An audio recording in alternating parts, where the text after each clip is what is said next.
Okay, so we go on. The camera cut off at some point for some reason I can't imagine. But we're calculating the slopes and areas of this trapezoidal graph. And right now, we've calculated the rises for the various intervals. We've got the interval from -2 to -3 halves, -3 halves, -1, and so forth. The intervals you see up here, more or less schematically depicted. And we want the midpoint of each interval, because remember, each slope now corresponds to an interval, right? So you're going to have fewer slopes than you have numbers over here, because you've got to collapse two numbers into an interval, and then consecutive numbers and all that stuff. Okay, so we want the midpoint of each interval. Well, the midpoint is between -2 and -3 halves is -1 3/4, -1.75. -1.25, -0.75, -0.25, 0.25, 0.75, 1.25, 1.75, and I'm just writing these down from the pattern. But the pattern works for all these intervals, okay? So now I can graph slope versus midpoint, right? And when I do, I see that the slope is always double the midpoint, isn't it? Okay?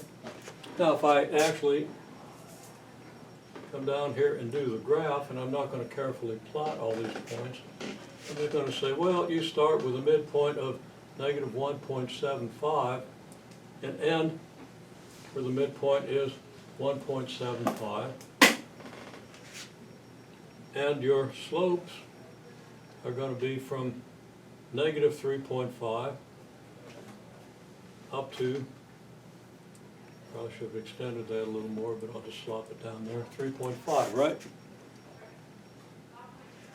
So at -1.75, the slope is -3.5. At 1.75, the slope is 3.5. At -0.25, the slope is -0.5. That's going to give me a point about there. 0.25, the slope is going to be there. If I graph all these slopes, and I'm not actually graphing them, they lie on a straight line. Why do they lie on a straight line? Because it's a slope. Yeah, well, they lie on a straight line because the slope is always double the midpoint, right? Mm-hmm. So that the slope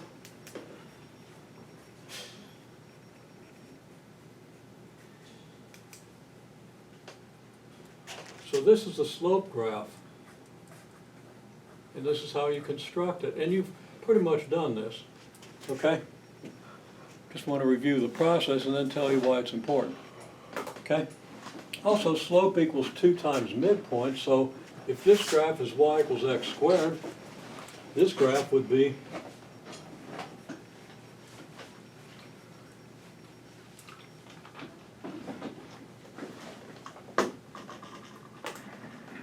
I'm going to actually use a notation here that I didn't leave myself room for. So let me write it a little bigger. Y prime equals 2x. Y prime being the slope, the rise over run of this graph. Okay? And we could also call that dy dx, which looks a lot like a delta y over delta x. And those are notations. Now you're under you're on the spot here, Morgan, because Joanne isn't here, but you can verify what's the derivative of x squared. 2x. It's a derivative. Okay? How do you find the derivative again? You know a little calculus. But I'll actually show you how to get the derivative of a quadratic function. We'll do the difference quotient, and then we'll let delta x approach 0 so that your average slope becomes an instantaneous slope. But right now, we're just looking at the relationship between any graph and its slope graph that you can get by doing this. That's a good place to stop and go get famous, right?